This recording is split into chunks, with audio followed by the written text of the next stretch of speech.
attendees a little bit about how that is reflected in this year's conference agenda. Great. Well, thank you very much. And it's great to be on stage with AIDA and ICAP, our partners, and I'm not going to say partners in crime, our partners at I4C. I'm really thank you for doing this together with us. I'm excited because I actually do see there's a significant evolution to the global approach to carbon pricing and carbon markets. I mean, in a way, it's because of the impacts of climate change that we're all experiencing, so the urgency and the need is definitely there. But we're also seeing that companies and countries are really recognizing the importance of carbon pricing and really pricing carbon emissions effectively. We highlighted earlier in the session, a decade ago, carbon pricing policies covered only 7% of global emissions. And today, over a quarter are covered by these instruments. And some might say, okay, 25% is only a quarter, but that's a fourfold increase from not that long ago. And in 2023, though, the important thing is that 25% of being covered by carbon pricing instruments has yielded pricing revenues of over $100 billion. So it's a tremendous amount of money. So what we want to do in the next few days through I4C is we're going to explore and unpack various aspects of this progress. There's going to be a hands-on workshop on ETS design and a session on carbon taxes in the afternoon today. On Wednesday, there's going to be a session hosting discussions focused on carbon pricing and political economy. And there will also be a session exploring how carbon pricing can drive sectoral transitions, particularly in the maritime and power sectors. So we know that carbon markets hold immense promise in advancing global climate action, but their success depends on building trustworthy, transparent, and impactful carbon markets, as we heard in both the sessions all morning long.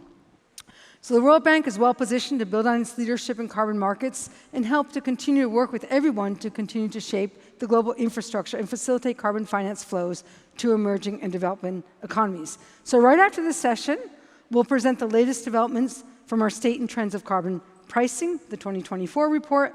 This afternoon, we'll have a workshop on market integrity. And on Thursday, we'll have a session focused on legal aspects of voluntary carbon markets. Also, we're going to cover other important topics, and we'll let our colleagues talk about the CBAM and Article 6 that our partners are going to be leading. And Dirk and Stefan will give more information about that. And let me just wrap up again. Let's not forget, last but not least, we are on the road to Baku. And everything we're talking about today, we do need it to end up into real action at Baku. So over to you. Thank you very much. Thank you so much for that. Stefan, and I think that was a natural sort of segue to come to you. IETA has been really instrumental in terms of establishing the emissions trading systems worldwide. Do you want to just share with us a little bit about what lessons can be learned, lessons that we've observed in the more established markets that would be applicable to countries that are developing their systems, and how that also will be reflected in this conference's agenda? Yeah, sure. Thank you. And I mean, first of all, a big thank you to the World Bank and IETA for joining forces on the organization of I4C. To your question, I mean, it's at the core part of the ICAP mandate to, distribute and disseminate the lessons learned on ETS implementation. It's also a big part of what the World Bank and IETA do. So it was quite natural for us to join forces and work together on a program that, as you will see, does that to a large extent over the next 3 days. So we wanted to really come up with a program that covers both the state of play in ETS implementation, but also reflects on the key challenges and opportunities that we have ahead. And again, you will see that sprinkled through the program. And I just wanted to give you a few small teasers about what's coming up. I mean, first of all, like one key learning associated with ETS design and implementation is that, as we all know, there's no single blueprint to how to develop an ETS, and there's no one-size-fits-all approach. So we wanted to give a lot of space in the program to policymakers, but also to ETS experts, to talk about their experiences. So you will find sessions where policymakers from established emission trading systems will share their experiences. There will be a similar session looking at experiences with the carbon taxes, but we will also have a space and a session for policy practitioners from developing countries who are working on setting up new emission trading systems to also share their experiences on how that process is going. And then we will also look at some of the key challenges that come with the process. One key challenge at the moment that we are all grappling with is is the need to maintain the support for carbon pricing, both among covered sectors, but also in society at large. So again, we will have sessions that will look at how we can navigate effectively the political economy associated with carbon pricing policies. We will look specifically at how that is done on the business side, so how you maintain competitiveness and avoid carbon leakage, including through, we'll deep dive on CBAM, which is obviously everyone's favorite topic at the moment. But we will also look at how to mitigate the distributional impacts on society. And then, just wrapping up quickly, we will also deep dive on some of the key topics that are now at the forefront of ETS implementation, including how to incorporate removal units into emission trading systems, how to effectively apply carbon pricing in the power sector in emerging economies, and also how to expand the coverage of these systems. We'll do a deep dive on the maritime sector, for example. And then last thing I wanted to mention is that we will also have a plenary tomorrow morning that will look at the future of emission trading systems on the road to net zero. So previewing what will come next for the next generation of emission trading systems. Again, a lot to unpack, a really dense program. I'm really grateful to have the chance to work with this with the World Bank and IETA, and I'm really looking forward to the coming 3 days. Thank you. Thank you. Thank you. And now over to you, Dirk. If you could just say a few words about what you see as being the role of the private sector in the evolution of carbon markets, perhaps also address some of the challenges that IETA members are experiencing, and how that is going to be reflected in our conference agenda. Sure. Well, I'll start echoing Stefano's remarks about what a great collaboration this is with the World Bank and ICAP, not only on this event, but next year we hope to be collaborating more closely on a whole series of events around the world.